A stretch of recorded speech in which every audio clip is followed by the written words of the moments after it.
The air in the hangar annex was dense, smelling of polished mahogany, expensive aged scotch, and the faint, persistent metallic tang of jet fuel clinging to the ventilation system. It was the annual end-of-exercise banquet for the tactical flight wings and their support staff, a forced convergence of brass and expertise. The room was loud with the cacophony of ambition, booming laughter, the clinking of crystal, the aggressive shoulder-tapping characteristic of men who believed proximity to power was equivalent to possessing it. Sergeant Elias Reynolds sat perfectly still at a small, peripheral table near the emergency exit, nursing a glass of ice water. She was, by all accounts, invisible. Her uniform, a simple dark green utility flight suit, looked utterly alien next to the starched, immaculate dress blues and crisp khaki of the officers populating the center of the room. She was ostensibly part of the EOD support crew, here only for mandatory attendance. Her posture was relaxed to the point of appearing bored, yet her eyes moved constantly, tracking the flow of people, calculating angles, and indexing the positions of every exit, every server, and every security detail. Her hands, resting lightly on the white tablecloth, were the only immediate betrayal. They were not soft or manicured. They were lean, scarred, the knuckles slightly enlarged, the skin dry and cross-hatched with minor burn scars and calluses that bespoke repetitive, high-stress interaction with cold steel and composite materials. They were the hands of a craftsman, a specialist whose work required absolute, unwavering precision, not the casual competency of a standard technician. The noise shifted, coalescing around a single gravitational point of ego, Captain Vance. Vance was the poster boy for the Naval Air Station, young, impeccably groomed, the kind of pilot who considered anything below the rank of commander to be essentially civilian. He wore his 3 gold stripes and his freshly minted pilot wings, like a declaration of inherited royalty. He had just finished explaining, loudly and dramatically, the subtle intricacies of a recent low-altitude maneuver to a captivated cluster of junior officers, all eager to absorb the gospel of arrogance. Vance's gaze, sweeping the room for validation, snagged on Reynolds. He saw her stillness, her non-participation, her uniform that screamed support staff at a party meant for operators, and registered it as an insult to the atmosphere of celebratory self-importance he had cultivated. She was an anomaly, a visual speed bump in his perfectly orchestrated evening. He detached from his fan club with the slow, deliberate swagger of a predator who has spotted easy prey. His approach was signaled not by sound, but by the displacement of air, the sudden localized increase in cologne and arrogance. He stopped directly beside her table, casting a shadow over her water glass. Reynolds did not flinch, did not look up immediately. She continued to observe the melting geometry of the ice, giving him the courtesy of her peripheral vision, a technique designed to signal dominance without acknowledgement. "Sergeant," Vance began, his voice carrying the forced cordiality that always preceded a public correction. He didn't ask her name. The generic title was meant to underscore her lack of importance. "You seem terribly comfortable back here." Reynolds finally raised her eyes. They were a startling, deep gray, utterly devoid of warmth but intensely focused. She looked past his face, observing the knot of his tie, the precise angle of his collar wings, and the slight, almost imperceptible tremor in his left hand, the residual anxiety of a high-G environment masked by bravado. "Captain," she responded, her voice a low contralto, perfectly level, barely audible above the din, yet possessing a resonant quality that compelled attention. "This area, Sergeant," Vance continued, placing his polished palm flat on the corner of her small table, proprietary and patronizing, "is generally reserved. We keep the support staff mingling closer to the main bar. It's better for morale, you understand. Keeps the traffic flow organized." He paused, clearly expecting an immediate, apologetic scramble. He was waiting for the, "Yes, Captain. Sorry, Captain" shuffle. Reynolds took a slow sip of her water. The ice cubes clinked once. The sound was microscopic, yet in the bubble of tension around her table, it felt like the firing pin setting off a round. "I understand protocol, Captain," she said. Vance smiled, a wide, confident, utterly disingenuous flash of teeth. "I'm sure you do. But protocol also dictates recognizing when one is out of one's depth, or perhaps out of one's pay grade." We are celebrating the operational success of the pilots tonight, Sergeant. The men who risked the paint on the jets. Your role, while valuable, is secondary. He leaned closer, the scent of his cologne overwhelming the faint antiseptic smell of her own utility jacket. His voice dropped conspiratorially, but loud enough for his nearby friends, the wingmen, to hear and smirk. Tell me, Sergeant, he purred, the query dripping with calculated condescension. Exactly what is your full rank and billet? Just so I know who I need to have moved back toward the storage closets. I wouldn't want the generals coming in and seeing confusion, would we? It was the oldest prank in the book, forcing a low-ranking person to state their full title in front of superiors, emphasizing their distance from the elite. He was waiting for her to stammer out, Sergeant E5 Avionics Tech, so he could dismiss her with a wave. Reynolds set her glass down precisely on the water ring it had already formed. She didn't react to the slight. She looked at his shoulder, not his stripes, but the way his uniform jacket pulled slightly across his left deltoid, indicating a stiffness, a slight favoring of that arm. An old sports injury, perhaps, or a training accident. My rank is sergeant, she stated simply. Yes, yes, Sergeant, Vance scoffed, rolling his eyes dramatically for the benefit of his audience. But your full designation. Say it for me, nice and clear. Let's hear that official E-grade. The wingmen chuckled nervously. They understood the game. It was a power play, a demonstration of hierarchical enforcement. Reynolds leaned fractionally forward. She didn't look angry or even annoyed. She looked like a scientist observing a predictable reaction in a shallow petri dish. Captain Vance, she began, her tone shifting. It was no longer defensive or placating. It had become informational and chillingly precise. Do you know what distinguishes a combat technician from a standard mechanic? Vance blinked, momentarily thrown by the sudden conversational detour. No, Sergeant. I haven't spent much time pondering the existential dilemmas of the grease monkey. A mechanic reads the schematics. Reynolds continued, ignoring the insult. A technician writes the diagnostic, but a combat technician is the one who understands how to bypass the schematics when the book has already been burned. She paused, letting the implication hang, that her value was derived from situations he was unlikely to ever encounter.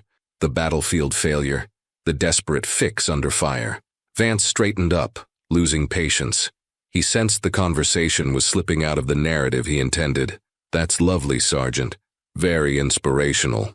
Now, if you would kindly supply me with your name and social security number, for administrative tracking, of course, and then gather your belongings and relocate to a more appropriate area, we can conclude this discussion. He had escalated it past simple arrogance. He was now demanding her official identification, threatening the disciplinary paperwork that would put a black mark on her record for years. Reynolds finally smiled. It was a subtle, cold movement of the muscles around her mouth, devoid of humor, reminiscent of the instant before an apex predator strikes. You really shouldn't issue demands unless you are absolutely certain of the authority supporting them, Captain, she murmured. Vance let out a sharp, condescending laugh. Authority? Sergeant, look around. I have 3 stripes, pilot wings, and I just threatened to write you up for disrespect. You have an E5 grade and you're loitering by the fire exit. I think my authority is fairly well established. He was riding the high tide of his own belief. He was so focused on the hierarchy printed on his sleeves that he failed to notice the subtle, rapid alteration in the atmosphere of the room. The low hum of chatter had begun to subside, not because of Vance's loud voice, but because of a deeper, more fundamental change in pressure. The attention of the room was now universally fixed on a heavy, unmarked oak door, positioned far in the back, usually reserved for the most senior command, the Admiral's entrance, used when they wished to bypass the ceremonial grand entryway.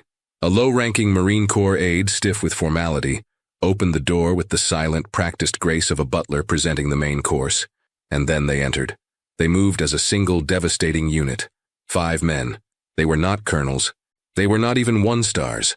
These were the institutional titans, the men whose signatures commanded entire fleets and whose careers were the bedrock of the military-industrial complex.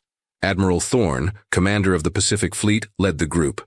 Beside him was Admiral Rourke, Chief of Naval Operations, CNO, and 3 other senior flag officers, each wearing the unmistakable 4-star constellation on their shoulders, glowing like cold white fire under the subdued lighting.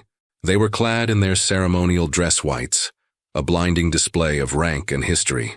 The entire hangar annex went instantly silent. The laughter died. The clinking stopped. Every officer, every colonel, every major, every general officer already present froze mid-sip or mid-sentence, snapping instantly to attention, ready to render the highest, most rigid form of respect. Captain Vance, mid-threat, stiffened like a startled deer. His face, moments ago flushed with arrogant superiority, went pale with instant absolute terror. He was standing with his back to the Admiral's path, but he could feel the gravitational pull of their presence, the cold density of their power. This was far beyond the scope of this party. He knew he should spin, salute, apologize for blocking their entry, and vanish into the nearest wall. He tried to pivot, his feet slipping slightly on the polished floor. The admirals began their measured walk across the room. Vance held his breath, waiting for the moment they would require his subservience. He was calculating the best angle for his salute, how to make himself seem most subservient and least intrusive. But they didn't stop. They didn't even slow. Admiral Thorne, the most senior officer, passed Vance at a distance of perhaps 2 feet. His eyes, fixed straight ahead, registered Vance's polished uniform not as a fellow officer, but as background noise, as furniture. He walked past the captain, completely ignoring the 4 gold stripes, the coveted pilot wings, and the rigid posture of deference. The 4 other admirals followed suit. They ignored every single officer in the central, crowded portion of the room, the generals, the colonels, the commanders, who were desperately attempting to attract a moment of their attention. Their path was unwavering. It led directly to the small peripheral table by the fire exit. It led to Sergeant Elias Reynolds. Vance stood paralyzed, his salute aborted halfway, his jaw slack. He was still physically blocking Reynolds's retreat, rooted by incomprehension. He could hear the soft, rhythmic tapping of the Admiral's polished black shoes on the marble floor growing closer, and the sound was the most terrifying thing he had ever heard. The 5 admirals stopped in front of the table, arrayed like a silent, powerful honor guard facing Reynolds. Captain Vance was left standing awkwardly between them and Reynolds, an embarrassing appendage, now fully aware that the focus of the highest command in the Navy was not on him, but on the loitering support staff he had just been threatening to reprimand. Admiral Thorne, a man who commanded a quarter of the world's naval power, did not speak a single word of greeting or command. Instead, he did something that made the blood drain from Vance's face and the breath catch in the throats of every senior officer watching the bizarre spectacle unfold. Admiral Thorne, a 4-star officer who had been decorated by 3 different presidents, performed a slow, profound, formal bow, the sort of gesture usually reserved for heads of state, not subordinates. A bow that signaled not institutional rank, but deep, personal, historical respect. His subordinates, Rourke and the 3 other admirals, immediately mirrored the action, bowing simultaneously to the woman in the simple, stained utility flight suit. The silence was absolute. The only sound was the faint, cooling sigh of the hangar ventilation. Vance felt the cold sweat prickle the back of his neck. He tried to move, but his muscles refused to obey. He was standing closer to her than anyone, and he could feel the radiating, concentrated weight of 5 4-star admirals focused entirely on her. When Thorne straightened, the smile he offered Reynolds was not the political mask he wore for press conferences. It was genuine, tired, and deeply respectful. "Sergeant Reynolds," Thorne said, his voice surprisingly gentle, yet carrying the authority that could stop a warship. "We were hoping you might still be here. We required confirmation." Reynolds met his gaze, showing no surprise, no deference, no fear. She offered a minimal, almost lazy nod, the gesture of an equal acknowledging a necessary delay. "Admiral," she replied, her voice remaining low. Vance, shaking internally, finally found the courage to whisper, "Admiral Thorne, sir, I apologize. I was just addressing a protocol issue." Thorne's head snapped toward Vance. The speed of the movement was terrifying. Thorne did not bother to use Vance's rank or name. His eyes, the cold blue of the deep ocean, held the kind of power that crushed careers with a glance. "You were addressing nothing, Captain," Thorne stated, his voice now steel. "You are not relevant to this conversation. Stand down."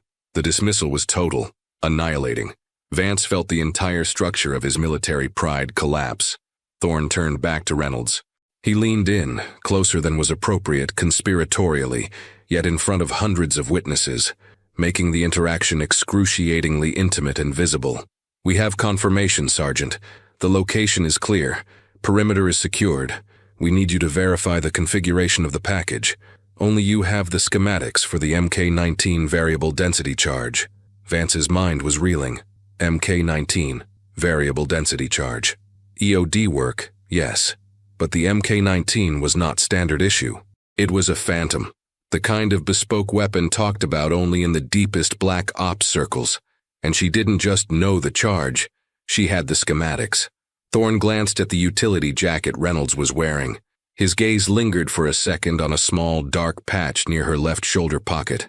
A patch that was completely black, devoid of color or unit designation, faded and stitched with thread that looked too coarse for a standard uniform. Vance recognized the material instantly.